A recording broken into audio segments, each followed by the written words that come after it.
পিছনে ফ্যানের বাতাস খাচ্ছে আর সামনে বলছে বিদ্যুৎ চাই বিদ্যুৎ চাই। এই হচ্ছে তাদের হঠকারিতা। তাদের বন্ধু বান্ধব তাদের সহকর্মীরাও তো সরকারের দায়িত্ব ছিল, তখন তারা কি করেছিল? সমগ্র বাংলাদেশে মানুষ যে বিদ্যুতের কষ্ট পাচ্ছেন, আমি আন্তরিকভাবে তার জন্য দুঃখ প্রকাশ করছি। কিন্তু এই সরকার আপনাদের সরকার, এবং আমরা কাজ করছি যত দ্রুত সম্ভব মানুষকে এই কষ্টের হাত থেকে রক্ষা করার জন্য। আমরা আশা করছি সবকিছু ঠিকঠাক থাকলে আল্লাহর রহমতে, সবকিছু ঠিকঠাক থাকলে আল্লাহর রহমত থাকলে দ্রুতই আমরা এই অবস্থা থেকে মানুষকে বের করে নিয়ে আসতে পারবো, যাতে করে মানুষ কিছুটা হলেও স্বস্তি লাভ করতে পারে। প্রিয় ভাই বোনেরা, আজকে আমরা দেখছি ফ্যাসিবাদের সময় যেরকম আমরা দেখেছিলাম, যখন আপনাদের এখানকার আরেক প্রার্থী, আপনাদের এই এলাকা থেকে নির্বাচিত আরেক প্রধানমন্ত্রী দেশনেত্রী বেগম খালেদা জিয়া কে আপনারা 91 সালে নির্বাচিত করেছিলেন। উনি যখন 91 সালে দেশ পরিচালনার দায়িত্ব পেয়েছিল, তখন দেশ পরিচালনার দায়িত্ব পাওয়ার পরে আমরা দেখেছি যেই ফ্যাসিবাদকে এই দেশের মানুষ এই দেশ থেকে বিতাড়িত করে দিয়েছে, সেই ফ্যাসিবাদ বলেছিল 1 মিনিটের জন্য বিএনপি সরকারকে শান্তিতে থাকতে দেব না, সেই 91 সালে বলেছিল।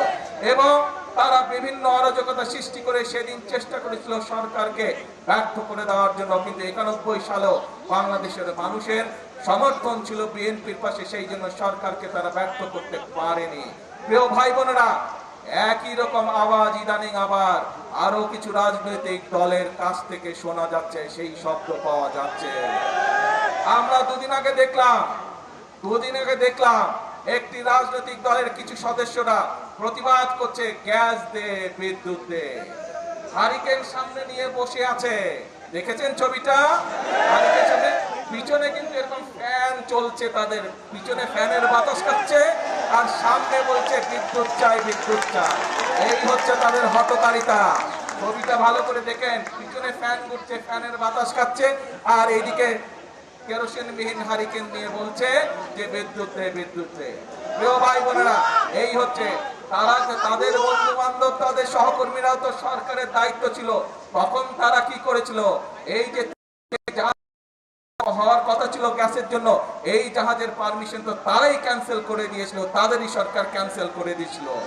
এখন আবার আমাদেরকে নতুন করে সবকিছু ভালো করে দেখে শুনে আমাদেরকে নতুন করে করতে হচ্ছে। ইনশাল্লাহ আমরা আশা করি এই তৃতীয় জাহাজটি চলে আসলে গ্যাসের সমস্যার সমাধান অনেকাংশে কমে যাবে।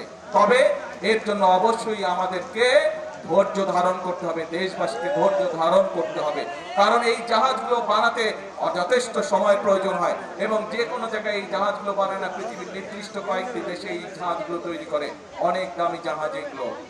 আমরা চেষ্টা করছি, আমরা কথা বলেছি, আমরা চাইনিজদের সাথে কথা বলেছি, তারা দ্রুততার সাথে চেষ্টা করছে এই জাহাজ তৈরি করে নিয়ে আসতে পারে বাংলাদেশে। এর মধ্যে আপনি দেখেছেন দ্রুততার সাথে আমি মালয়েশিয়ার প্রধানমন্ত্রী জনাব আনোয়ার ইব্রাহিমের সাথে কথা বলেছিলাম যে সহযোগিতা দেওয়ার জন্য, গ্যাসের সহযোগিতা দেওয়ার জন্য। তারাও চেষ্টা করছে আমাদেরকে সেই সহযোগিতা দেওয়ার জন্য। প্রিয় ভাই বোনেরা, আরেকটি দলের নেতাকে দেখলাম যে উনি কোথায় জানি গিয়েছেন এবং বক্তব্য দিচ্ছেন, তাকে বলে মানুষ শুধু ধরে যে গ্যাস দেন গ্যাস দেন, গ্যাস নাই গ্যাস নাই। হ্যাঁ, আমরা তো অস্বীকার করছি না যে গ্যাসের সমস্যা আছে, তবে তার উদ্দেশ্যে আমি বলতে চাই, সেই নেতাদের উদ্দেশ্যেও আমি বলতে চাই যারা মঞ্চে বসে পিছনে ফ্যানের বাতাস খেয়েছে, সামনে হারিকেন রেখেছে, সবার উদ্দেশ্যে বলতে চাই, বিএনপি জনগণের কাছে জন্য কাজ করছে। বিএনপির পরিকল্পনা রয়েছে জনগণের জন্য, কিভাবে আমরা জনগণের এই জ্বালানি সমস্যার সমাধান করব। ইনশাল্লাহ আগামী এই যে সংসদ 27 তারিখে শুরু হবে, এই সংসদে আমরা সংসদের মধ্যেই আমরা বাংলাদেশের জনগণের সামনে উপস্থাপন করব আগামী 10 বছর আমরা কিভাবে এই দেশের মানুষের জন্য জ্বালানি সমস্যার সমাধান করব, সেই পরিকল্পনা।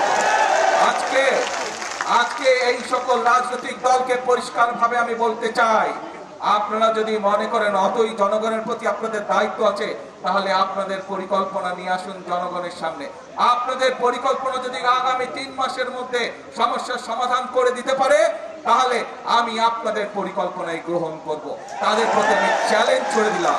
যেই বিদ্যুতের সমস্যা রয়েছে, যেই গ্যাসের সমস্যা রয়েছে, সেইটি সমাধানের জন্য তারা যদি সরকার থেকে ভালো কোনো পরিকল্পনা নিয়ে আসতে পারে, যে পরিকল্পনা আগামী 3 মাসের মধ্যে, বাদ দেন 3 মাস, আরো 3 মাস আমি তাদেরকে দিলাম, যদি 6 মাসের মধ্যে তারা সমস্যার সমাধান করতে পারে, তাহলে তাদের প্রত্যেকটি পরিকল্পনা আমরা বাস্তবায়ন করব।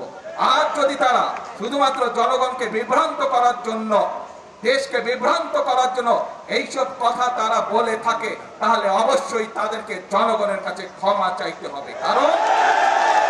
কারণ একজন রাজনীতিবিদ হিসাবে শুধু জনগণকে বিভ্রান্ত করা তার দায়িত্ব বা কাজ নয়, বরং একজন রাজনীতিবিদ হিসাবে জনগণকে ধৈর্য শেখানো এবং সঠিক পথ দেখানোই হচ্ছে একজন রাজনীতিবিদের কাজ।